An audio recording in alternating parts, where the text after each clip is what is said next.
The ad hoc parliamentary probe continues to unearth details of who owns Umeme, a company currently in charge of distributing electricity in Uganda. It emerged today that Umeme was registered on the 6th May 2004, and 11 days later, Umeme signed a concessional agreement to manage power distribution in Uganda. The committee has established that Umeme was contracted without competitive bidding, even when other companies had expressed interest. But Umeme managers claim that they acquired the contract on the recommendation of the then finance minister and the solicitor general. It was at a ministerial level. The Minister of Finance had to clear, through, of course, the solicitor general. Who was ESCOM? To us, this is very pertinent. Why? Because at one time there was a worker, an employee by the names of Paul Mary, who was an employee of ESCOM, came, led the disbandment of Uganda's company UEB. If one partner moves out of that consortium, it had to go back to government to give you that. Because otherwise it's like we're partnership for purposes of winning a tender.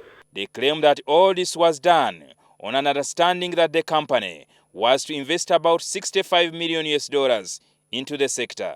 That even after Umeme was formerly jointly owned by CDC, Globlex, and the South African company ESCOM, ESCOM has since 2006 pulled out, leaving it in the hands of Actis, a company owned by the British government. Technical ownership, because it's owned partly by the government of England and partly by partners. ESCOM were required to put in 50% of the investment, which is $20 million. When faced with that issue, they decided not to proceed. The managing director of Umeme, Charles Chapman's failure to explain the ownership of Actis attracted calls from the charged lawmakers for him to be locked up. I think we'll ask our law enforcement here to detain them until such a time that they're ready to give us that information. It has also emerged that the transfer of shares by ESCOM to Actis did not fetch any capital gains tax for Ugandans. The committee has also learned that prominent businessmen Patrick Bitature and James Mulwana are among the key directors behind Umeme. The chairperson is Patrick Bitature. James Mulwana is our other major non-executive director. David Grills, who represents Actis, is a British director. Lawmakers also grilled officials on hefty salaries allegedly paid to top managers of Umeme. Willing to provide that information to the committee in camera for commercial reasons and privacy of the individuals involved.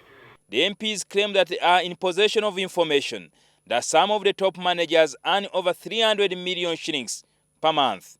They are expected to return tomorrow for further questioning on poor service delivery to Ugandans.